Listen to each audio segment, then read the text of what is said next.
Assalamualaikum warahmatullahi wabarakatuh. Salam guru penggerak. Perkenalkan, di sini saya M. Saiful Bahri, calon guru penggerak angkatan 11 dari Kabupaten Pamekasan, Jawa Timur. Pada video kali ini, saya akan menunjukkan video aksi nyata saya dalam memberikan diseminasi tentang budaya positif di lingkungan sekolah saya, yaitu SMK Negeri 1 Telanakan. Selamat menyaksikan.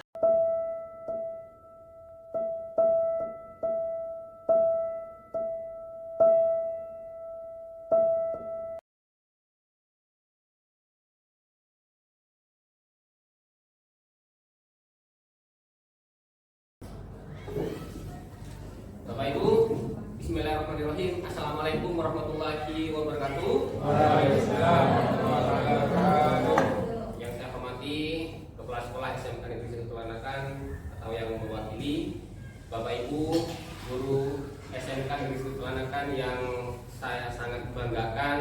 Sebelumnya terima kasih yang sebesar-besarnya kepada Bapak Ibu, karena Bapak Ibu di sini sudah menyempatkan waktunya sehingga Bapak Ibu di sini bisa hadir pada acara diseminasi modul 1.4 tentang budaya positif. Ya, budaya positif. Jadi ini adalah salah satu bentuk tugas saya yang harus saya kerjakan, yaitu pada modul 1.4. Jadi pada modul penggerak itu insya Allah ada 10 modul. Yang sudah selesai masih ada 4 dan masih sisa 6 yang belum selesai. Dan ini adalah tugas pada modul 1.4 tentang budaya positif dan harus diimplementasikan atau harus dipengimbasan kepada Bapak Ibu yang ada di sekolah masing-masing. Ini adalah tentang contoh dari budaya positif yang sudah saya lakukan di sekolah, yaitu penyambutan peserta didik atau di SMK Telanakan setiap tahunnya. Kemudian pada situ yang kedua di sini adalah yaitu di pagi hari sebelum kegiatan belajar mengajar dilaksanakan, yaitu ada pembacaan doa yang dilanjutkan dengan pembacaan shalawat nabiah.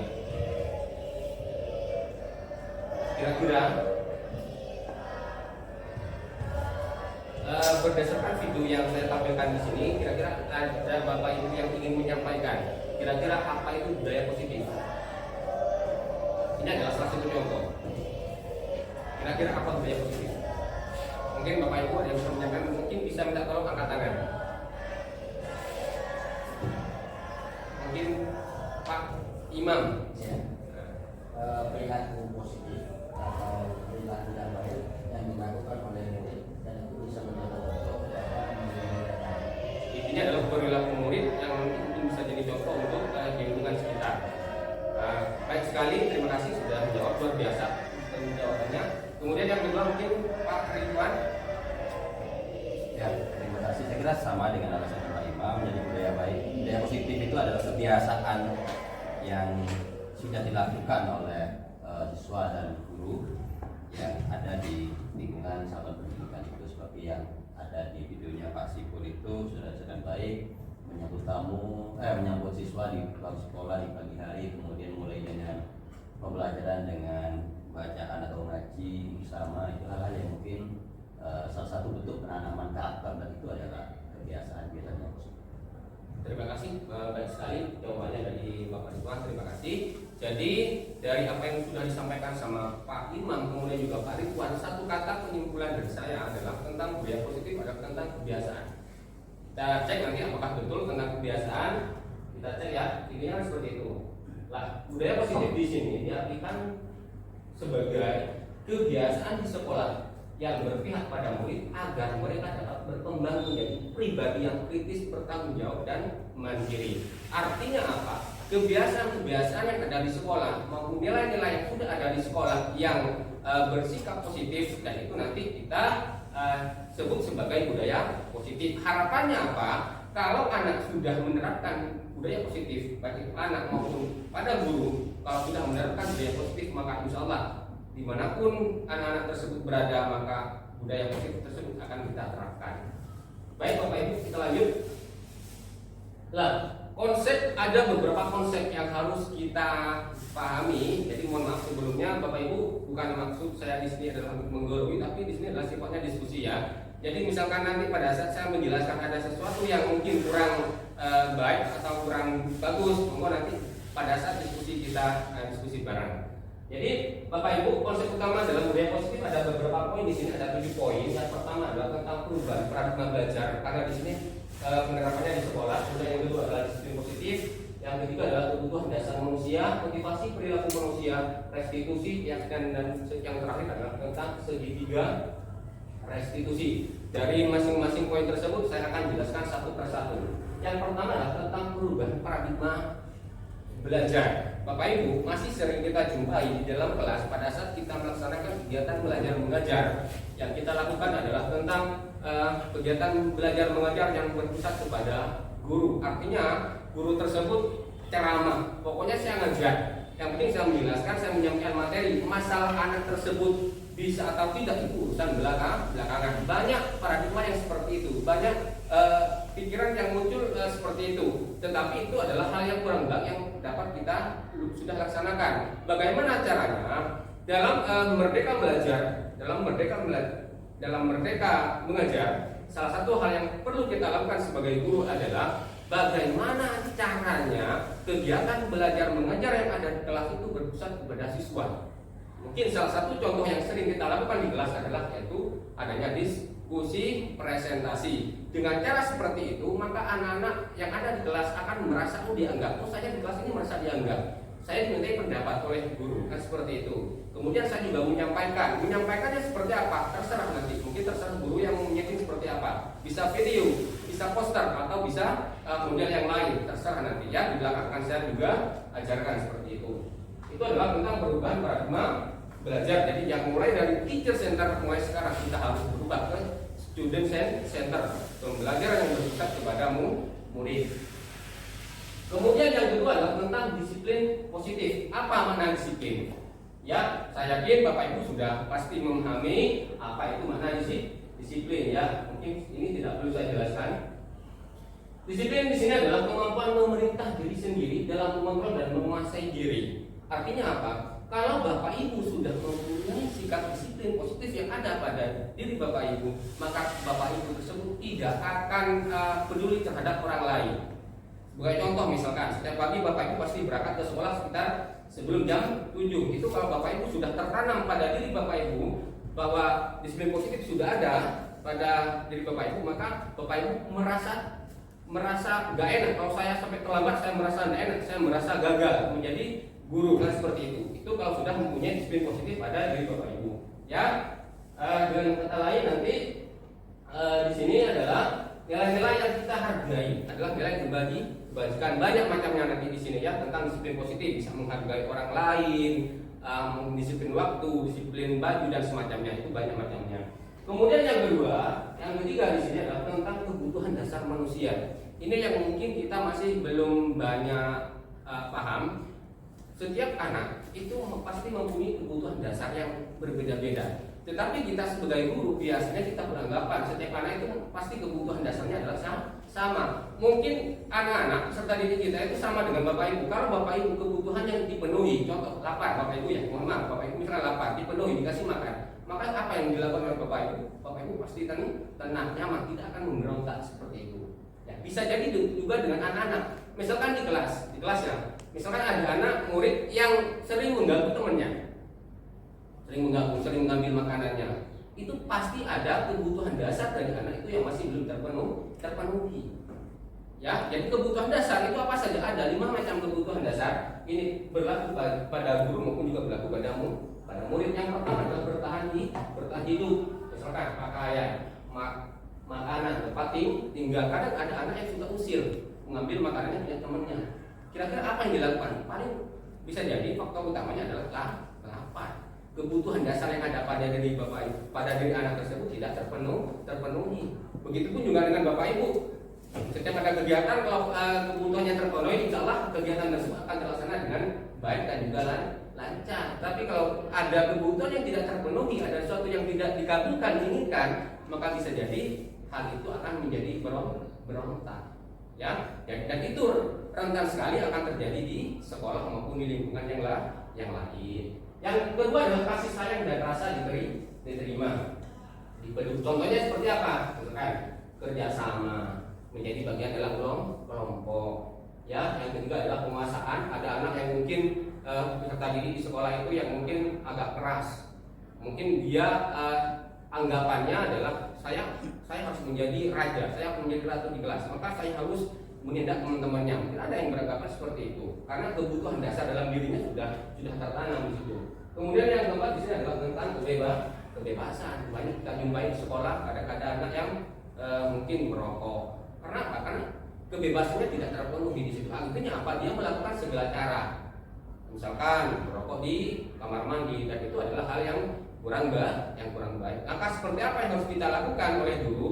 Misalkan kita menemukan anak yang melanggar atau melakukan sesuatu yang tidak sesuai dengan nilai-nilai yang sudah tertanam di sekolah, maka nanti di belakang akan saya jelaskan, yaitu melalui segitiga restitusi. Yang kelima adalah tentang kesenangan bermain, umur, antusias, dan tertawa. Saya juga yakin Bapak Ibu pasti perlu kebutuhan dasar, yaitu tentang kesenangan. Kalau tidak pernah tertawa, maka kita rentan stres ya. Kalau kita tidak pernah bermain, maka kita rentan pikiran itu akan kita sumpek, dan akibatnya apa? Mungkin nanti penyakit akan mudah menyerang pada tubuh kita. Jadi seperti itu ya. Kemudian yang ini adalah kita juga belajar tentang ada perbedaan antara hukuman dengan sanksi atau konsekuensi ya. Di sini ada tabel, ada hukuman identitas gagal. Kenapa di sini identitas gagal? Karena kalau hukuman itu bersifat satu arah. Anak melanggar, misalkan anak merokok, langsung dihukum oleh gurunya. Kamu harus jongkok, kamu harus berdiri. Itu kan bersifat satu arah, berasal dari gurunya. Itu termasuk identitas gagal. Sebisa mungkin kita sebagai guru itu harus melaksanakan yang namanya identitas sukses.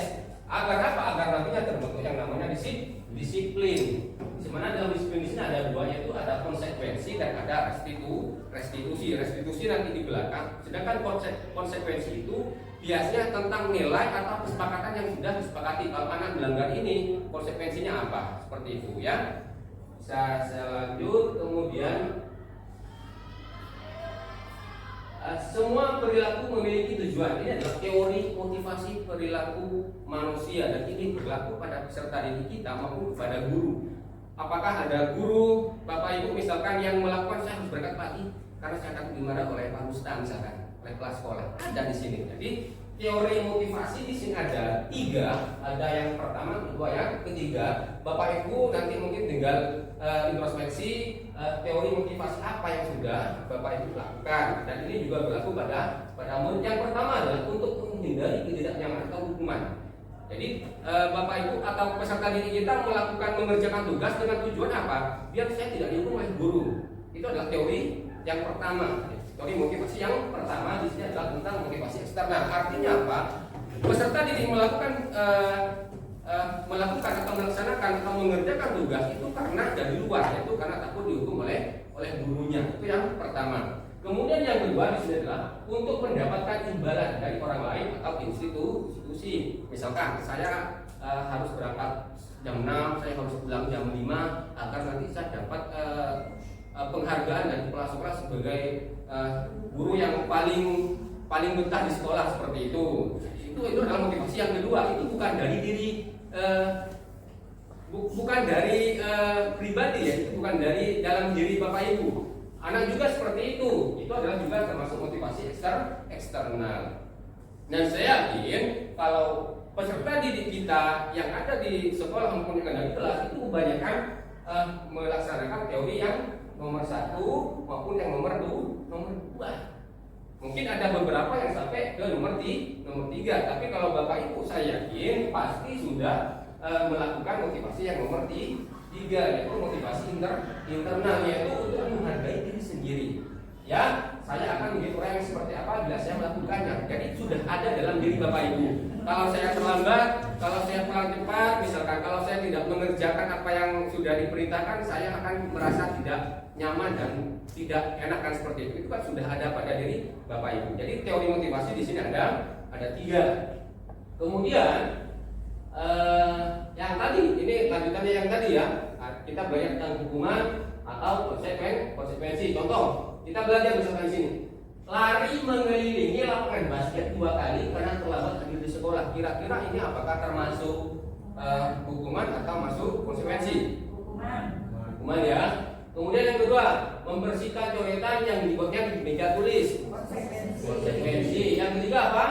Murid diminta untuk pass up 15 kali karena tidak menggunakan masker ke sekolah. Hukuman. Jadi kita cek nanti apakah betul itu hukuman atau konsekuensi. Nah, betul ya, langsung semuanya ya, tidak perlu dibahas semuanya karena Bapak Ibu sudah yakin di sini. Apa perbedaan antara hukuman dengan konsekuensi. Jadi mulai hari ini kita harus bisa membedakan antara hukuman maupun konsekuensi. Lanjut, sekarang ada restitusi posisi kontrol guru dan ini pasti kita sudah melewati semuanya. Jadi ada 5 posisi kontrol kita sebagai guru di sekolah. Yang pertama adalah sebagai penghukum, kemudian pembuat merasa bersalah, kemudian teman, pemantau, dan manajer. Ya, yang penghukum dan pembuat merasa bersalah sebagai guru ini masih tergolong kategori masih gagal. Artinya apa? Kita sebagai guru mau tidak mau kita harus berusaha bagaimana cara kita menjadi manajer di sekolah, karena guru itu harus menjadi pemimpin pembelajaran, ya, baik itu di kelas maupun di sekolah. Apa bedanya antara penghukum, pembuat merasa bersalah, teman, pemantau, dan manajer? Contohnya gini, yang pertama harus misalkan penghukum. Kalau penghukum itu anak-anak sudah berbuat salah, terlambat, ya sudah, kamu harus berdiri. Kamu harus berdiri sampai jam 8 sampai jam 9. Itu namanya penghukum. Artinya kita tidak mendengarkan apa alasannya dari peserta didik. Langsung itu kamu harus dikeras, kamu tidak boleh, kamu seperti ini, kamu jelek gini. Itu adalah salah satu hal yang kurang baik yang harus dihindari, yang harus dijauhi oleh guru. Itu adalah penghukum. Yang kedua adalah pembuat merasa bersalah. Guru di sini tidak langsung menilai bahwa anak tersebut salah, tapi ada beberapa perkataan yang mungkin bisa verbal yang dilakukan oleh guru yang merasa anak itu merasa bersalah. Kamu kok melakukan lagi, kamu kok melakukan lagi seperti itu? Apakah itu baik buat kamu? Itu tidak baik ya. Itu masih kurang, masih termasuk identitas gagal. Yang ketiga adalah posisi kontrol, yang itu adalah teman. Ini yang mungkin lebih akrab di antara guru dengan murid. Ayo anak, kerjakan nak. Kamu kalau tidak mengerjakan, kamu nggak kasihan sama wali kelasnya, kamu nggak kasihan sama kaproknya kan? Ada yang seperti itu. Ya, ada. Kemudian yang keempat adalah pemantau. Ini yang mungkin lebih baik dibandingkan menghukum, pembuat merasa bersalah, teman, yaitu adalah pemantau. Ya, yang terakhir adalah manajer. Bagaimana cara guru nanti posisi kontrolnya ada di manajer? Ada salah satu cara yang bisa dilakukan yaitu dengan segitiga restitusi. Nanti saya akan kasih contoh di belakang. Nah, ini pasti sama di belakang ya. Nah, ini pernyataan. Contoh, saya kecewa sekali dengan kamu. Ini adalah membuat orang merasa bersalah. Kalau yang menghukum, kamu tidak pernah benar melakukannya, itu kan tidak baik sebenarnya. Itu nanti akan mudah diingat oleh peserta didik kita. Mungkin bisa dalam waktu jangka pendek maupun atau jangka panjang. Yang paling baik mungkin dalam manajer. Bagaimana kamu nanti bisa menuliskan hal ini. Jadi kalau dalam manajer itu Bapak Ibu, misalkan ada anak melakukan suatu masalah atau tindakan yang tidak sesuai dengan nilai yang ada di sekolah, maka Bapak Ibu itu nanti tinggal merangsang anak itu, kamu tadi merokok katanya ya? Iya Pak. Kenapa kamu merokok? Pak, mungkin saya enggak Pak, harus makan enggak enak. Kira-kira kamu merokok di sekolah itu bagus apa enggak? Mungkin anak itu akan berpikir enggak bagus Pak. Kalau enggak bagus, kenapa kamu lakukan seperti itu? Nah, nanti akan dipancing seperti itu sehingga anak tersebut akan menemukan sendiri kira-kira apa yang harus kamu lakukan biar tak merokok. Ya mau tidak mau saya tidak boleh harus membawa rokok ke sekolah, mungkin saya harus sabar, mungkin nanti kalau sudah pulang sekolah itu bisa merokok sepuasnya seperti itu ya. Jadi ada 5 posisi kontrol: menghukum, merasa bersalah, teman, memantau maupun sebagai manajer. Bapak Ibu lah ini. Jadi ini adalah tadi kelima posisi kontrol tersebut, ada penghukum, pembuat merasa bersalah, teman, pemantau, manajer. Yang gagal itu adalah yang nomor 2, 1 dan 2. Yang 2 ini masih lumayan lah ya, masih lumayan. Kemudian yang ini yang paling bagus. misalkan guru berbuat apa? Menghardik, kamu jelek, kamu goblok, kamu itu tidak boleh. Itu adalah menghukum itu ya. Ada nggak yang seperti itu? Ada, pasti ada. Karena karakter itu beda-beda. Guru di sini apa? Dia berkata, kalau kamu tidak melakukan awas ya rasakan nanti kamu tidak akan naik kelas kan. Ada yang seperti itu. Hasilnya apa? Anak-anak itu akan memberontak Bapak Ibu. Jadi anak-anak itu akan memberontak dan menyalahkan orang lain. Bisa jadi kalau anak berbuat salah dan kita langsung menghadir melakukan suatu kekerasan, maka anak bisa tidak akan berbohong. Ya bisa jadi itu anak akan berbohong. Tapi kalau kita pelan-pelan kita ambil hatinya, bisa jadi anak itu akan jujur. Pernah ini saya lakukan di kelas. Saya mendapat informasi bahwa anak tersebut merokok gitu. Anak itu merokok dan saya bilang pelan-pelan komunikasi udah Jong. Nanti saya tidak akan bilang kamu ketiganya Jong. Coba kamu merokok apa enggak? Iya Pak, saya merokok itu istirahat Pak. Nah setelah itu pelajaran itu baru kita berikan suatu motivasi agar anak tersebut tidak mengulangi kembali. Ya. Murid berkata apa kalau menghukum? Biarkan saja, nanti juga marah-marah lagi itu Bapak. Pasti ada yang bilang seperti itu. Paham ya? Bapak Ibu, jadi dampaknya pada anak akan mengulangi kesalahan. Kalau sudah sering dibentak, sudah sering dimarahi, maka anak tersebut insya Allah akan mengulang kembali kesalahan yang sudah dilakukan. Ya, ini adalah tabel posisi kontrol guru mulai dari penghukum sampai manajer. Kemudian yang keenam adalah tentang keyakinan kelas. Kira-kira menurut Bapak Ibu sama enggak antara keyakinan dengan peraturan? Apa mungkin ada yang bisa berpendapat apa dari antara berpendapat apa dengan keyakinan dengan peraturan? Ya, bisa. Lanjut.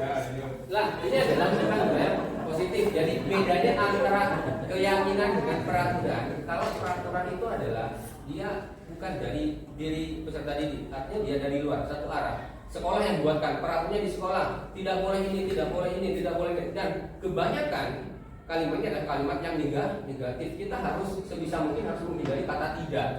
Ya, itu adalah tentang peraturan. Tapi kalau keyakinan itu sifatnya adalah kita diskusi dulu dengan murid, kira-kira apa yang harus kita lakukan di kelas ini, apa yang kita lakukan.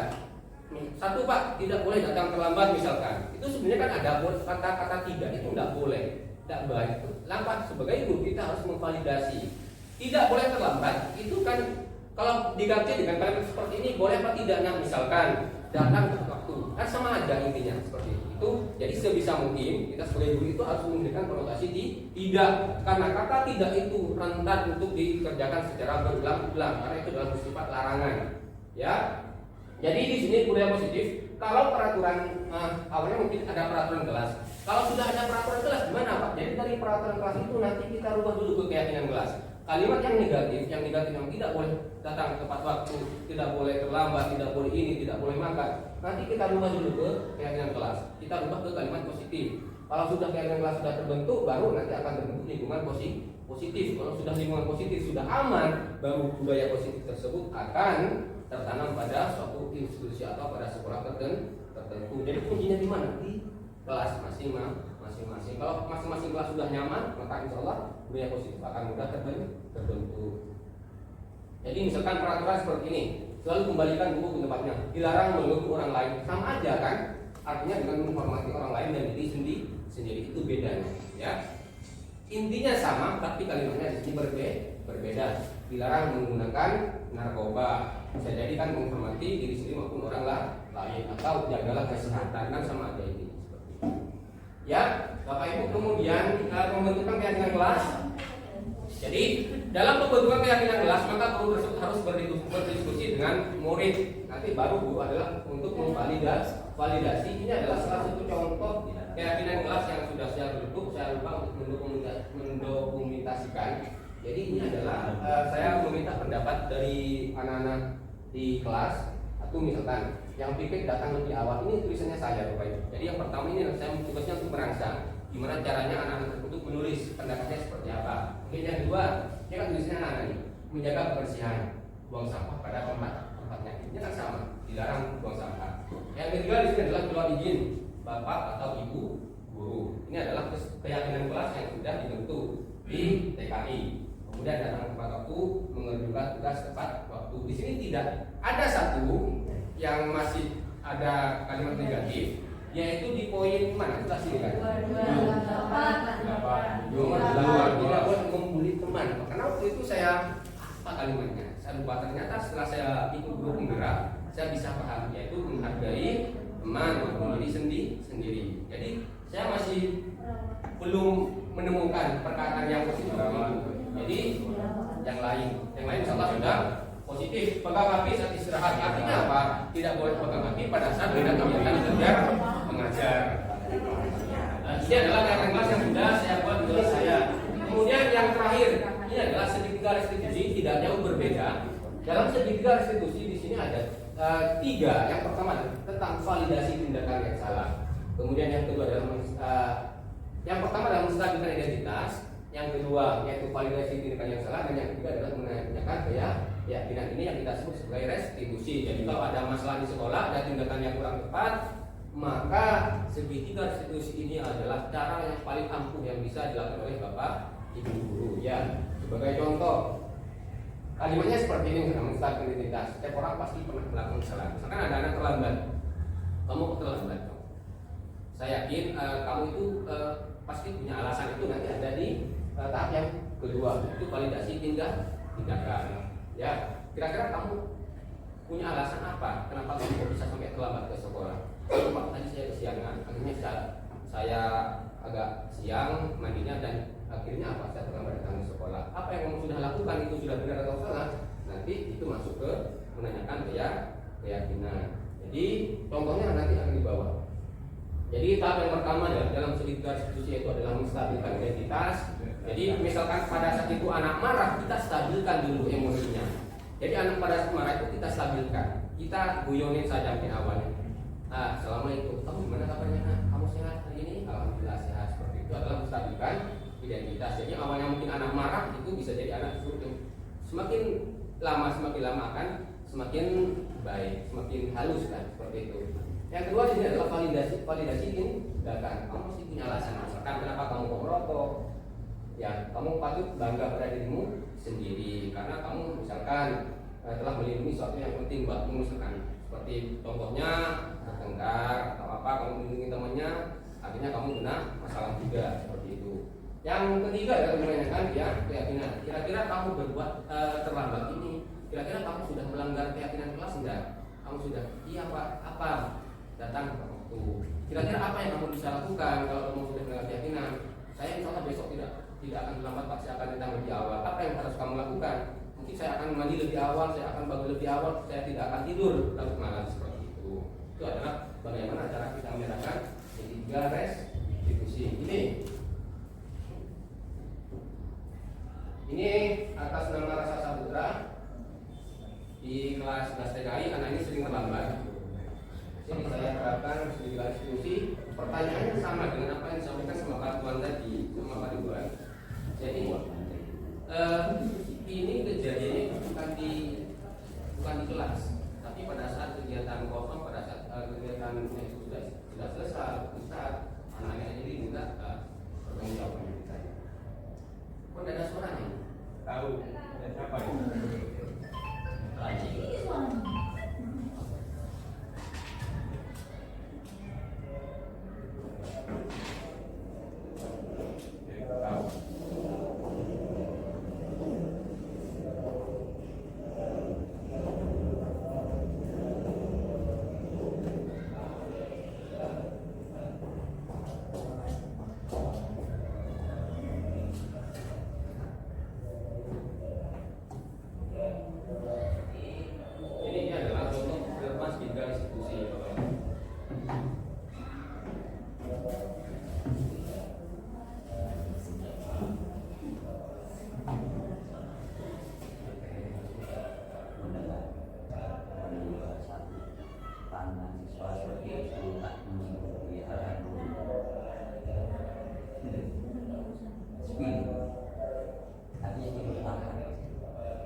pertanyaan, kita nanti sharing, nanti kita bertanya ya. Mungkin Bapak Ibu juga bisa menanggapi pertanyaan yang disampaikan oleh Bapak Ibu yang lain. Monggo, Ibu Ina, Zakia. Baik, terima kasih. Sebenarnya saya masih sangat terkait tentang musik itu menurutku ya. Iya. Kontrol. Kontrol. Ada lain. Lima posisi kontrol.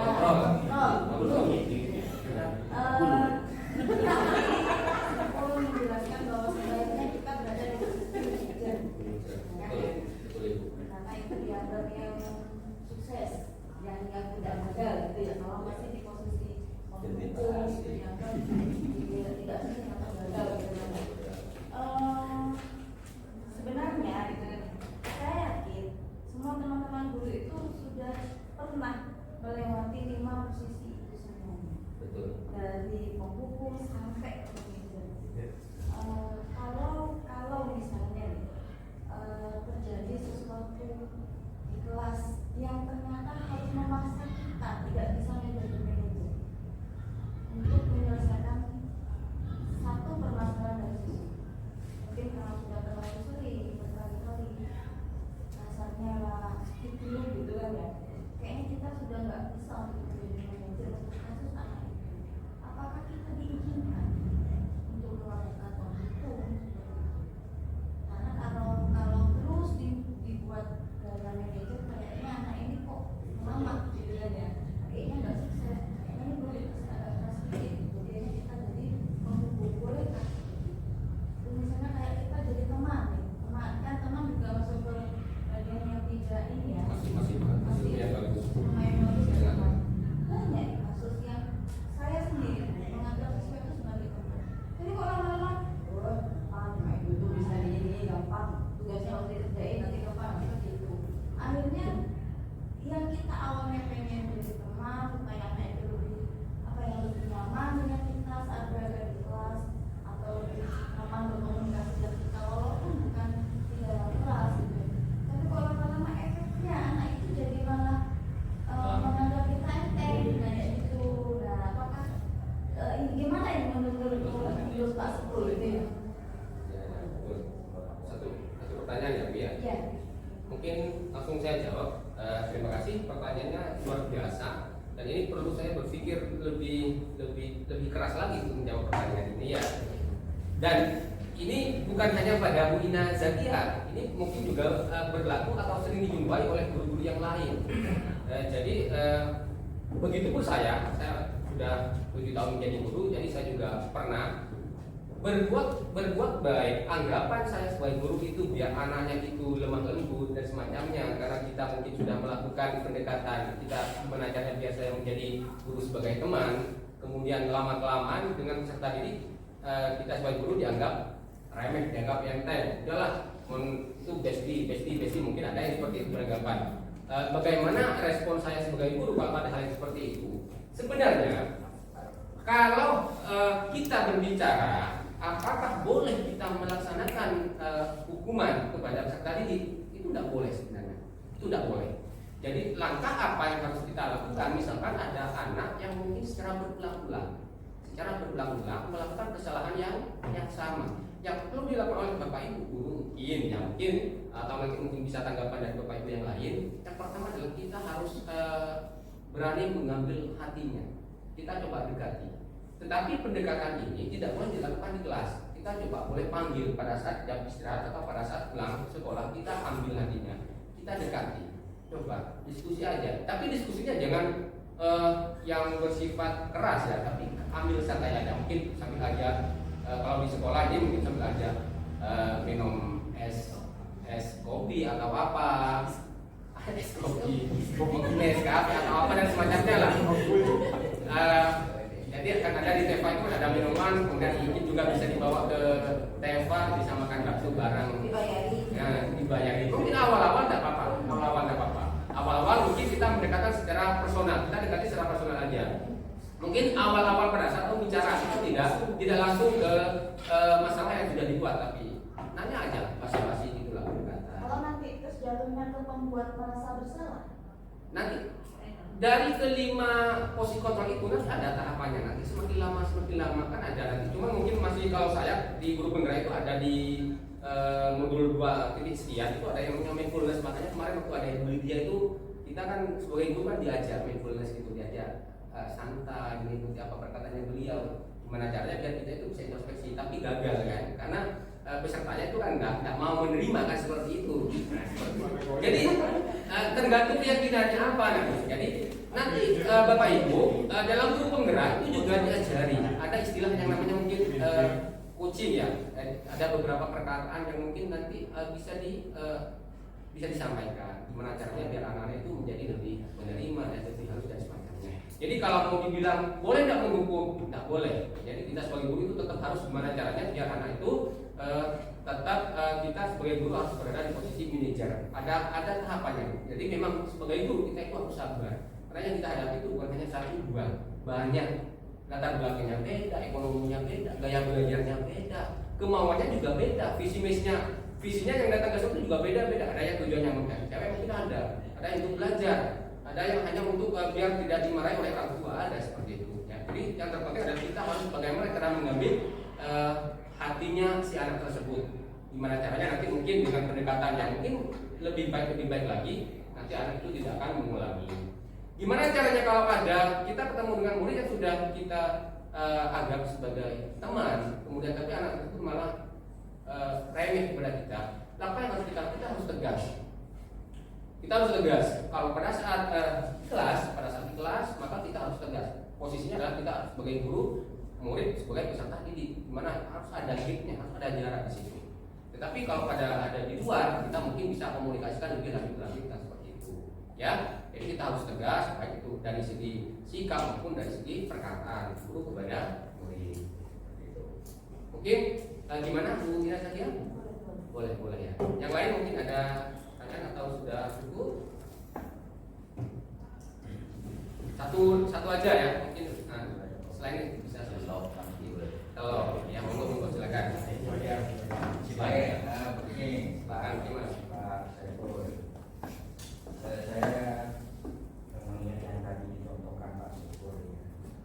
Artinya ketika ada anak yang rokok, kemudian Pak Saiful menindak anak itu, kemudian ada perkataan yang coba kamu cerita ke saya tidak akan bilang ke guru.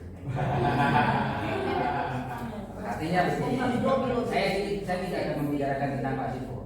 Artinya kata-kata hilang itu sewaktu-waktu akan muncul. Kata-kata hilang yang menurut Pak Saiful tadi itu adalah bahasa negatif, ya, tidak. Nah, kata-kata hilang itu sewaktu-waktu akan muncul. Seberapa baik pun gurunya, kadang itu pasti akan muncul ketika menghadapi kondisi yang memang menuntut guru itu lebih tegas untuk bersikap. Maka persentase kata negatif itu boleh atau tidak boleh dilakukan itu sampai sejauh apa ukurannya. Ya, artinya kalau kita menilai itu kata negatif tidak boleh digunakan, ada barometernya. Sampai di mana barometernya? Kemudian yang kedua adalah begini. Dari 5 tadi sampai yang dari penghukum sampai ke manajer. Oh bukan itu. Yang video saja, yang video. Penerapan restitusi. Segitiga restitusi. Ya. Nah, karena kebetulan saya adalah guru TK, backgroundnya seperti itu, maka begini. Ya, tidak maksud juga begini. Artinya Pak Saiful tadi menerangkan bahwa tidak maksud menggurui. Saya pun tidak mau menggurui. Tidak ikut sini. Jadi begini. Dalam posisi itu, dari sisi psikologis, maka Pak Saiful itu mengecas anak, menghakimi anak. Nah sebenarnya kalau ingin menanyakan anak itu posisinya tidak harus berhadapan tapi gurunya di sampingnya, tidak kemudian berjejer. Jadi hadapnya mirip. Maka posisi itu yang dilakukan sebagai konseling individu, namanya. Jadi tidak boleh dilakukan secara dari psikologis anak perempuan dan anak laki-laki itu berbeda. Penangkapan gayanya, kemudian karakter anak. Jadi kalau anak laki-laki itu kalau mau cari referensi banyak sebenarnya, di TikTok pun ada. Penangkapan anak terhadap nasihat yang diberikan, kalau laki-laki itu tidak maka ketika berhadapan langsung sepertinya dia akan merasa ditantang. Dan kemudian yang kedua, jika perempuan itu berbeda. Perempuan itu lebih cocok yang seperti ini. Kalau perempuan, kenapa? Karena ketika mereka ditanya rasa aman, rasa nyaman itu akan diterima oleh perempuan. Ya. Jadi kalau memang melakukannya seperti ini, tolong nanti koreksinya seperti apa. Artinya takut juga saya yang salah. Kemudian ya dilihat dari sisi yang seperti ini, seperti yang sempat saya sampaikan dulu, posisi kakinya pernah di komen siapa story posisi kakinya ternyata benar yang kita yang hari ini. Ya kan Pak, itu yang boleh saya terapkan. Ya seperti itu. Sudah dua aja Pak ya. Ya dua. Bukan pertanyaan. Monggo silakan. Cuma sekedar saran, masukan atau apa ya, sharing pendapat. Terima kasih Pak. Saya mulai ya. Terima kasih waktunya. Terkait disiplin positif, ini kan tujuan yang diharapkan sekolah bahwa mempunyai siswa yang itu kan ya. Tadi sempat ada macam-macam teknik atau teknis dalam mencapai disiplin positif tadi. Kalau saya lebih menekankan pada 5 kebutuhan dasar tadi. Apa itu ada kebutuhan dasar manusia? Lah ya, ada bertahan hidup gitu ya. Iya. Terus ada kasih sayang gitu ya. Mandiri. Iya. Bebas. Kalau menurut saya semua yang tadi didiskusikan Bapak dan Ibu tadi itu tumpuannya ada pada 5 kebutuhan dasar. Jadi kalau itu tidak dipenuhi, maka akan ada peristiwa yang tidak disiplin mungkin. Terus kebutuhan tadi ujungnya tumpuannya ada di orang tua tentunya. Orang tua belum bisa memenuhi kebutuhan siswanya, anaknya. Kenapa orang tua tidak bisa? Mungkin orang tua juga tidak bisa terpenuhi kebutuhannya dalam berkeluarga. Iya betul. Iya betul.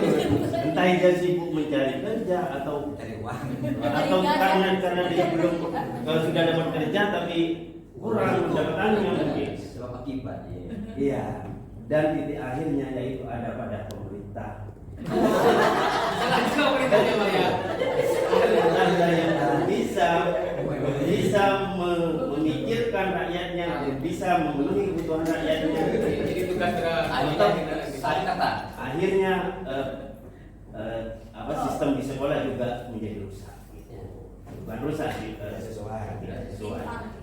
Atau pemerintah yang kecil yaitu kepala desa gitu ya. Jangan langsung ke pemerintah yang tinggi.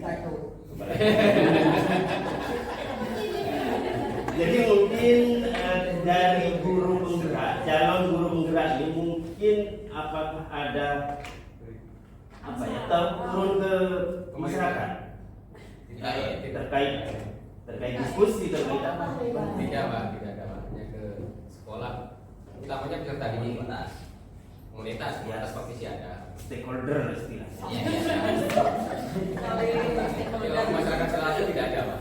Ya itu mungkin saran dari saya, mungkin diperlukan ada kegiatan KKN guru penggerak.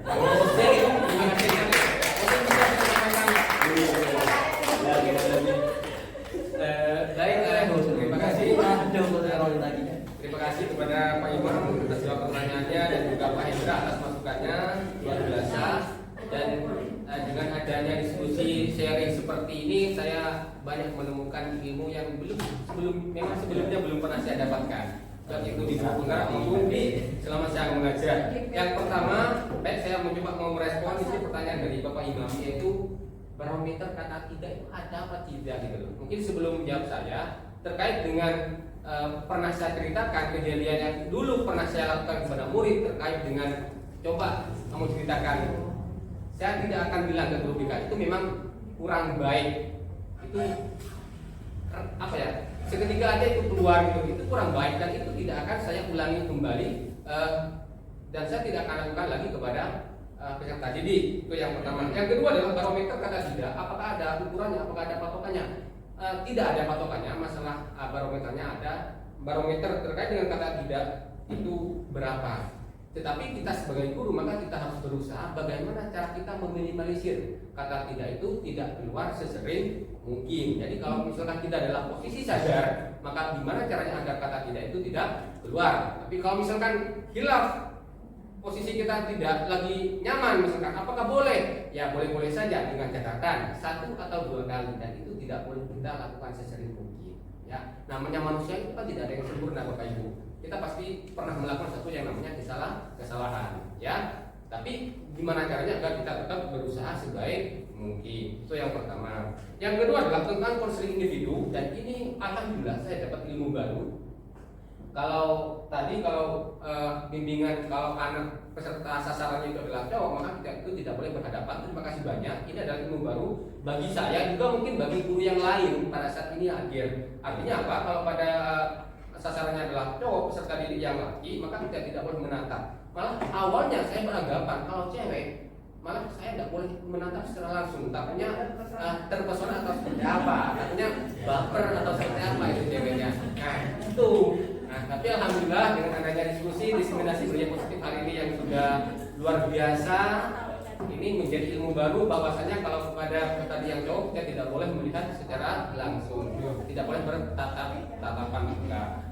Ya, itu saja. Mungkin saya rasa ini diseminasi budaya positif sudah selesai dan semoga saja apa yang saya sampaikan meskipun hanya 1% bisa kita terapkan di sekolah kita sehingga nanti terwujudnya budaya positif yang baik di sekolah kita.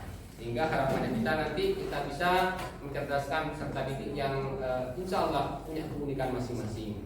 Ya, saya sampaikan sekali lagi terima kasih Bapak Ibu yang mungkin punya banyak kesibukan di luar sehingga Bapak Ibu bisa menyempatkan waktunya bisa hadir pada acara diseminasi positif. Saya akhiri, kurang lebihnya mohon maaf. Assalamualaikum warahmatullahi wabarakatuh.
Merdeka belajar wujud yang nyata.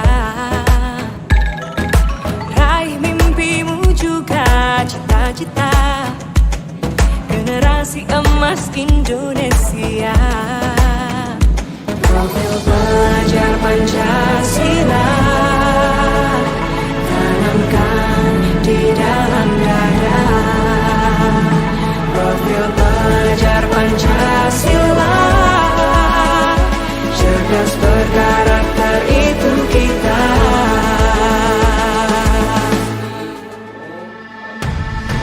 Beriman dan bertakwa pada Tuhan yang Maha Esa.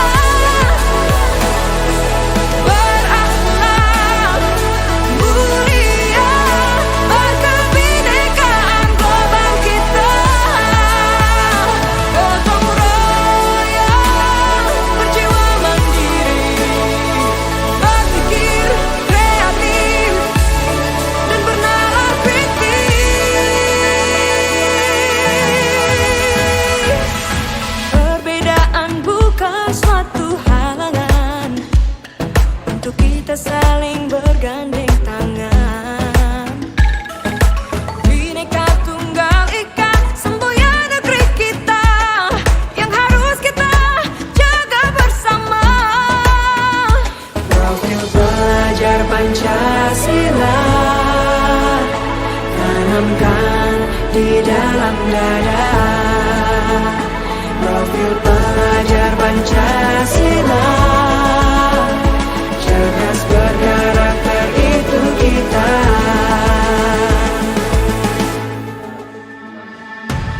Beriman dan bertakwa pada Tuhan yang Maha Esa. Berakhlak mulia, berkebinekaan global kita. Gotong royong, berjiwa mandiri, berpikir kreatif dan bernalar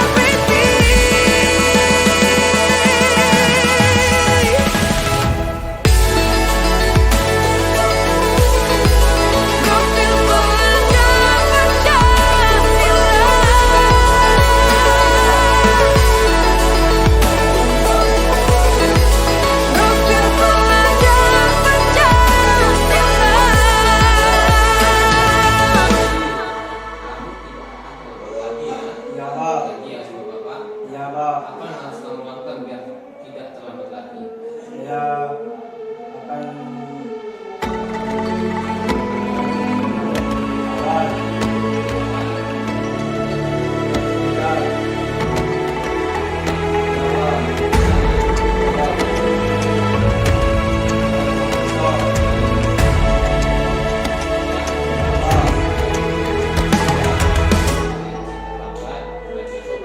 Ayo memilih apa yang kau suka. Merdeka belajar wujud yang nyata. Raih mimpimu juga cita-cita. Generasi emas Indonesia. Profil pelajar Pancasila tanamkan di dalam dada.